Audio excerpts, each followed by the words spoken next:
NEET வேணுமா வேணாமான்னும் பொழுது வேணான்னு டிக் பண்றீங்கல்ல. அனிதாவுடைய மரணத்திற்காக வீட்டுக்கு போய் உட்கார்ந்தோன்னு சொல்றீங்கல்ல. எஸ்ஐஆர் வேணுமா வேணாமா?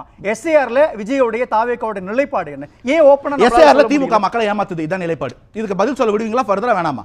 எஸ்ஐஆர்ல மக்களை வஞ்சிக்கிறது திமுக செய்கிறாரு. அப்புறம் அனந்த ஏன் கேக்குறீங்க? உங்களுக்கு அனந்த பதில் வேணாம்ல. ஓகே, எஸ்ஐஆர்ல திமுக வஞ்சிக்கிறது.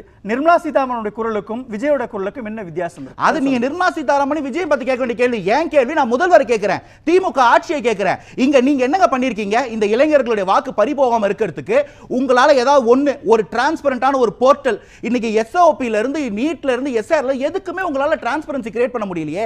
எல்லாத்தையும் வந்து ஐயோ ஐயோன்றீங்க. ஆனா நீங்க ஸ்டேட் கவர்மெண்ட் ஸ்டாஃப் தூக்கி கொடுத்துட்டீங்க எலெக்ஷன் வர்க்குக்கு, எஸ்ஐஆர் வர்க்குக்கு. State government election staff work பண்ணிட்டு இருக்காங்க. ஸ்டேட் கவர்மெண்டோட ரெவென்யூ ஸ்டாஃப் ஒர்க் பண்ணிட்டு இருக்காங்க. நீங்க ஏன் அதை அலாட் பண்ணீங்க? உங்களுக்கு எஸ்ஆர் வேணாம் இல்ல, எஸ்ஆருக்கு ஏங்க நீங்க ஸ்டாஃப் அலாட் பண்றீங்க? ரெண்டாவது பாயிண்ட், இன்னைக்கு எஸ்ஆர் பத்தி இவ்வளவு பேசுறீங்கல்ல, திமுக ஏன் இரட்டை வேடம் போடுது? இன்னைக்கு நீங்க டீலிமிட்டேஷன் வரும்போது அரசு சார்பில் தானே தலைமைச் செயலகத்தில் அனைத்து கட்சி கூட்ட வச்சீங்க. எஸ்ஆர் வரும்போது எதுக்குங்க திமுக சார்பில் ஒரு தனியார் ஹோட்டல் வைக்கிறீங்க? அனைத்து கட்சி கூட்டத்தை நீங்க அரசாங்க சார்பில் தலைமைச் செயலகம் தானே வச்சிருக்கணும். உங்களுக்கு ஏன் டபுள் ஸ்டாண்ட் வருது? ஒரு ஹோட்டல்ல வச்சீங்கன்னா வரமாட்டாங்க. தாமக வராது, நாம் தமிழர் வராது, அஇஅதிமுக வராது.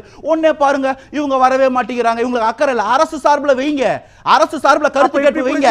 எஸ்ஓபிக்கு எப்ப நீங்க கருத்து கேட்டு போறீங்க? அப்ப எப்படி புரிஞ்சிக்கலாமா? எஸ்ஐஆர் விவகாரம் உட்பட பல விஷயங்கள்ல அதிமுக பாஜகவோட ஸ்டாண்ட் தாவேகா எடுக்கு இல்ல. எஸ்ஐஆர் உட்பட பல விஷயங்கள்ல திமுக இரட்டை வேடம் போடுகிறது. அந்த இரட்டை வேடத்திற்கு தாவேகாவும் தமிழ் மக்களும் பலியாக கூடாது. விஜய் சார் தெளிவா இருக்காரு. இதுதான் சார் எதிர்க்கட்சி தலைவரும் பேசுறாரு. நான் சொல்றேனேங்க, நீங்க அனைத்து கட்சி கூட்டத்தை அரசாங்கத்துல போடுங்க. இந்த புள்ளிக்கு வந்துடலாமே, இந்த புள்ளிக்கு வந்துடலாம். ஊழல்வாதிகள்னு சொல்றீங்க. ஊழல்வாதிகள் திமுகவுல மட்டும் தான் இருக்காங்களா? நான் சொல்றேன், பாஜக அல்லது அதிமுகக்குள்ள இல்லையா? அதிமுகல இருந்த ஊழல்வாதிகள் எல்லாமே சேர்த்துக்கிட்டீங்களே திமுகல.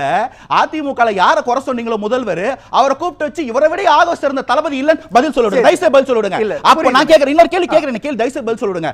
2018 ஆளுநர் மாளிகையில போய் அஇஅதிமுக அமைச்சர்கள் மேல குற்றப்பத்திரிக்கை சொன்னீங்க. நாங்க ஆட்சிக்கு வந்து எல்லாரும் ப்ராசிக்யூட் பண்ணனும் சொன்னீங்க. எத்தனை பேர் மேல கேஸ் போட்டீங்க? எத்தனை பேர் மேல நீங்க ஆணையம் அமைச்சீங்க? ஏன் விசாரணை கமிஷன் கூட போடல? புரியுதுங்களா டபுள் ஸ்டாண்டர்ட் யாருன்னு? மொத்த ஊழலுக்கும் காரணம் திமுக. எல்லாரின் ஊழலில் வருமானத்திலிருந்து போறது திமுக. அப்ப திமுக தான் கேட்க. திமுகவை கேட்காதீங்க வந்து